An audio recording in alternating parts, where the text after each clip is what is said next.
Aula 2. Conhecendo os dados. E aí, fez os exercícios da última aula? Sim, para mim é importante fazer os exercícios para aprender o conteúdo. Eu vi que nessa aula vamos aprender sobre amostra, população, censo. Eu estou bem curiosa, pois eu não sei diferenciar amostra de população. Estou curioso também. Vamos lá? O que é elemento?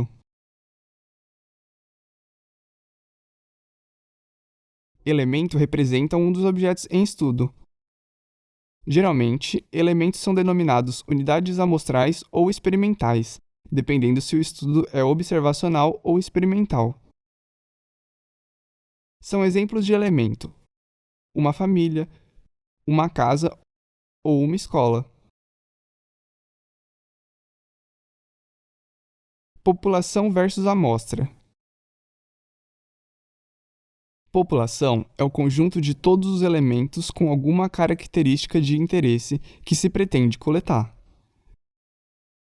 São exemplos de populações: o conjunto de famílias cadastradas no cadastro único, um conjunto de casas ou um conjunto de escolas de uma cidade. A amostra é um subconjunto de elementos de uma população, sendo realizada para se obter algumas informações de forma rápida e econômica. Entretanto, para que o processo seja bem-sucedido, é importante que a amostra selecionada seja realizada de forma aleatória, não casual, e esta seja representativa da população de interesse. Por exemplo, observe que na população da figura há vários tipos de famílias, algumas com 2 membros e outras com até 6. Para se ter uma boa amostra, é necessário um número menor de famílias em relação aos da população, e que a amostra seja representativa, ou seja, todos os tamanhos de famílias sejam representados. Quando se escolhe aleatoriamente as famílias, garantimos que todas tenham a mesma chance de fazerem parte da amostra, resultando em famílias com tamanhos diferentes de membros. Dessa forma, é mais comum optar por trabalhar com amostras do que com a população por meio do censo. Mas, o que é censo? O censo é um estudo de levantamento de dados, que obtém informações de todos os elementos da população. São estudos da população demorados, que envolvem grande número de entrevistadores e de alocação de recursos públicos. Por exemplo, o censo do IBGE, no qual os recenseadores coletam várias informações da população. Entre essas informações, o número de crianças, de mulheres, de homens, de idosos, a renda, o tipo de moradia, o tipo de alimentos consumidos, entre outras informações. Trabalhando com os dados. Nas políticas públicas, as informações geradas em censos, cadastros únicos e pesquisas, por exemplo, geram um grande número de dados a serem apurados, para depois, utilizando a estatística, interpretar e entender o comportamento dos dados para formular, monitorar e avaliar tais políticas. A apuração de dados é a organização dos dados brutos, que estão registrados de forma isolada, em relatórios, cadastros, fichas e questionários, em planilhas que os agrupam para assim ser melhor e mais fácil a análise e interpretação dos dados. Por exemplo, em uma ficha do cadastro único há várias variáveis que todo cidadão cadastrado responde.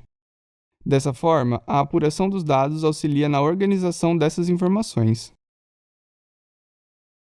As variáveis da ficha do cadastro único são o nome completo, número de identificação social, nome da mãe, data de nascimento, faixa de renda familiar total, faixa de renda familiar por pessoa, estado cadastral, parentesco com responsável familiar, data do cadastramento e a data da última atualização cadastral. A estatística descritiva representa a organização dos dados por meio de classificação, contagem ou mensuração. Os dados podem ser representados por meio de tabelas, gráficos, para melhor visualização das distribuições. Por exemplo, a tabela ao lado representa 11 pessoas cadastradas no Cadastro Único, que responderam ao questionário. Pode-se observar na tabela que ficou muito mais fácil e claro observar os dados, ou seja, observar as respostas que são dadas por essas pessoas que responderam o Cadastro Único. É possível, por exemplo, saber visualmente quais os cadastros com menor renda, quais as casas com mais pessoas, se há um grupo de idosos cadastrados, entre outras informações que podem ser observadas. A organização dos dados é de suma importância, pois contribui para as análises e para as interpretações. Já aprendi como fazer uma tabela das famílias que estão cadastradas no programa Criança Feliz do meu município. Ah, é? Então qual tipo de variável aparece nessa tabela? Fácil. Nome é nominal, idade do pai é discreta, anos de estudo do pai é contínua, grau de escolaridade é ordinal. Primeiro, segundo e terceiro grau em uma ordem de grandeza.